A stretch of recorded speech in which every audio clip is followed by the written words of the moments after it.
ओम नमः शिवाय। जय श्री राम। आज हम आपको लक्ष्मण रेखा क्या है, उसका वास्तविक अर्थ क्या है और वेदों में उसकी कैसे व्याख्या की गई है, उसके बारे में आपको तथ्य सहित बताएंगे। तो आइए शुरू करते हैं। लक्ष्मण रेखा आप सभी जानते हैं, पर इसका असली नाम शायद आपको नहीं पता होगा। लक्ष्मण रेखा का नाम सोम तिथि विद्या है, मतलब यह एक प्रकार की विद्या है। यह भारत का प्राचीन विद्याओं में से एक है, जिसका अंतिम प्रयोग महाभारत युद्ध में हुआ था। चलिए जानते हैं अपने प्राचीन भारतीय विद्या को। सोम तिथि विद्या, जो कि लक्ष्मण रेखा के नाम से विख्यात है। महर्षि श्रृंगी कहते हैं कि एक वेद मंत्र है, सोमम ब्रह्मी वृत्तम रतः स्वाहा वेद संभव ब्रहे वाचम प्रवाणम अग्नम ब्रहे रेता अवस्थि। अर्थात यह वेद मंत्र कोड है उस सोमनाकृतिक यंत्र का। पृथ्वी और बृहस्पति के मध्य कहीं अंतरिक्ष में वह केंद्र है जहां यंत्र को स्थित किया जाता है। वह यंत्र जल, वायु और अग्नि के परमाणुओं को अपने अंदर सोखता है, मतलब उसको एब्सॉर्ब करता है। तो अगर कोड को उल्टा कर देने पर एक खास प्रकार से अग्नि और विद्युत के परमाणुओं को वापस बाहर की तरफ धकेलता है। जब महर्षि भारद्वाज ऋषिमुनियों के साथ भ्रमण करते हुए वशिष्ठ जी के आश्रम पहुंचे, तो उन्होंने महर्षि वशिष्ठ जी से पूछा, राजकुमारों की शिक्षा दीक्षा कहां तक पहुंची मुनिवर? तब महर्षि वशिष्ठ जी ने कहा कि यह जो ब्रह्मचारी राम हैं, इन्होंने आग्नेय शास्त्र, वर्णाशास्त्र, ब्रह्मास्त्र का संधान करना सीख लिया है। अर्थात ये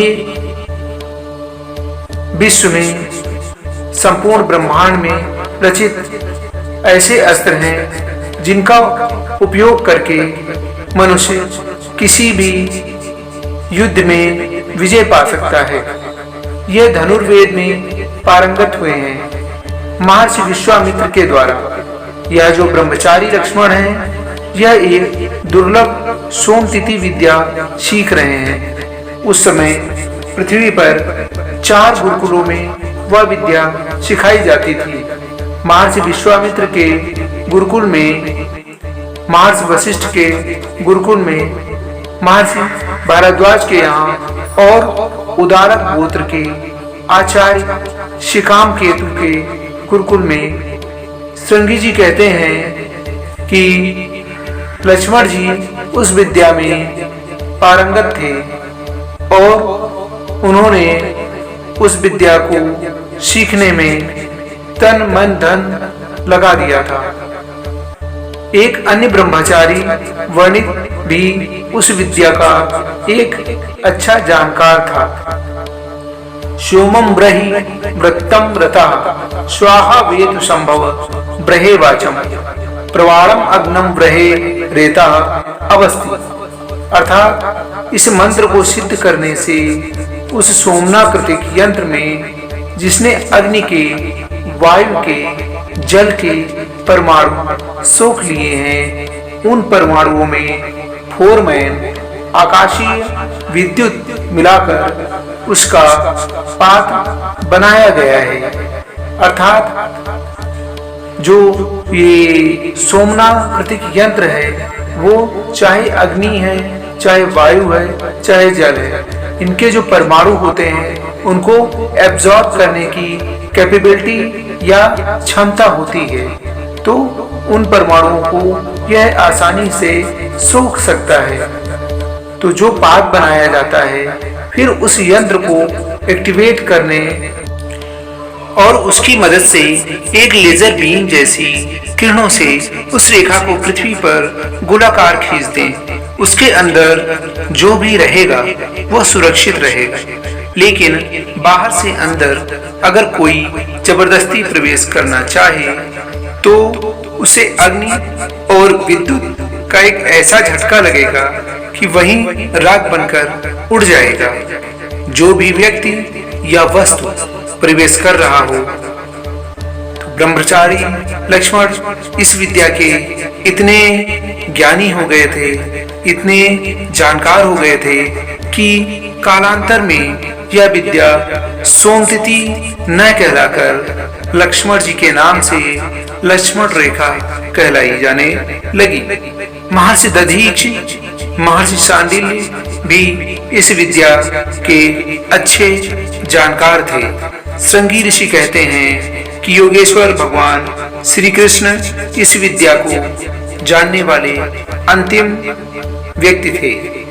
उन्होंने कुरुक्षेत्र के धर्म युद्ध में मैदान में अर्जुन को इस विद्या के बारे में बताया था और उसी के अनुसार चारों तरफ यह रेखा खींच दी थी ताकि युद्ध में जितने भी भयंकर अस्त्र शस्त्र चले उनकी अग्नि, उनका ताप युद्ध क्षेत्र से बाहर जाकर दूसरे प्राणियों को संतप्त ना करे। तो दोस्तों, ये बहुत ही महत्वपूर्ण जानकारी है और इनके सोर्स भी वेदों और शास्त्रों के द्वारा दिए गए हैं। तो मित्रों, ऐसी ही धार्मिक एवं आध्यात्मिक कहानियों से जुड़े रहने के लिए सनातन संस्कृति के प्रचार प्रसार में योगदान करने के लिए आपका बहुत बहुत आभार। और अगर ये कहानियाँ आपको पसंद आती हैं तो हमारे चैनल को लाइक कीजिए, सब्सक्राइब कीजिए और शेयर करना कतई मत भूलिए। जय श्री राम, राधे कृष्णा, जय गोविंदा, जय गोपाला, जय महाकाल, जय शिव शंकर, जय अभयंकर, जय गंगा।